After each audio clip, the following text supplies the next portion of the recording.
Hello mga kabindur, good day sa atin lahat. Panibagong araw, panibagong hanap buhay na naman tayo mga kabindor. Samahan niyo naman ako mga kabindor, panoorin natin yung kaganapan sa aking pagtitinda ngayong araw mga kabindor.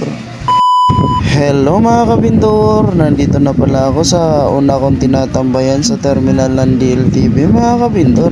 At may lumapit nga pala sa akin mga kabindor, bibili daw sila ng 5 piraso nga sugar corn mga kabindor.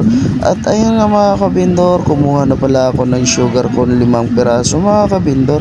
At sinabay ko na nga sa pagtakal mga kabindor, kasi kaya naman natin na takalin sa pagsabay yung 5 sugar corn mga kabindor. Kaya mga kabindor, nung matapos ko na nga takalin lahat mga kabindor, inabot ko na sa kanila.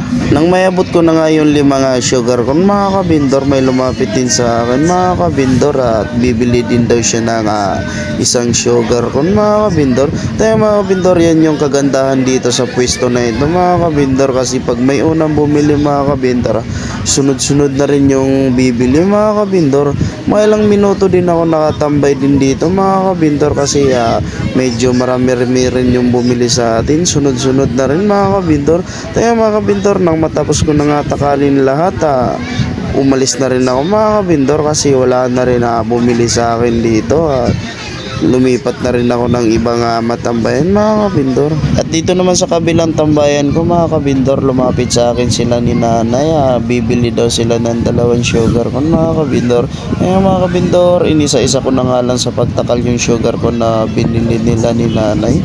At nang matapos ko nga takalin mga kabindor, inabot ko na sa kanila. At dito naman sa kabila akong tambayan mga kabindor, sinalubong ako ng asukin natin, yung laging bumibili sa atin na kambal mga kabindor. May dala na naman siyang tasa mga kabindor, pero hindi yung pulang tasa yung dala niya ngayon mga kabindor. At gusto lang daw niya na flavor mga kabindor, puro lang avocado. Mga kabindor, tinakalan ko na nga yung tasa na dala ng suki natin mga kabindor. Punuin pala natin yan mga kabindor, kasi suking-suki na natin yung customer na yan mga kabindor. At sulit din naman yan sa isang tasa niya mga kabindor. 50 pesos yung binabayad niya sa akin mga kabindor. Para sa akin, hindi na ako lugi dyan mga kabindor, kasi sulit customer natin yan mga kabindor. Kaya mga kabindor, nang matapos ko na nga takalan yung tasa na dinala niya sa akin, inabot ko na rin sa kanya. Nang matapos ko nga takalin yung tasa ng suki natin mga kabindor, nagpadagdag pala sila ng 1 sugar corn mga kabindor, para daw sa pinsan niya. Puro mango lang daw yung gusto ng pinsan niya, kaya puro mango lang yung tinakal natin mga kabindor.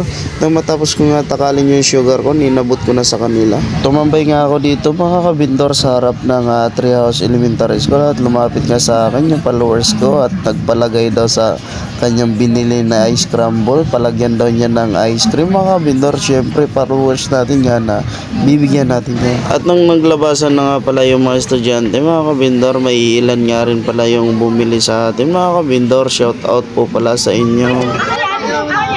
Dito kayo be, dito kayo be. Dito kayo, dito kayo. May isang cream po. Puta, hati kami nito. Hindi, ayoko dyan! Uy, ba tayo yung ano na yun? Yan, baka malaglag to yan. Yan po, okay ko. Pangalaman dito naman ako sa pangalawang dito. Brando! Ayan mo!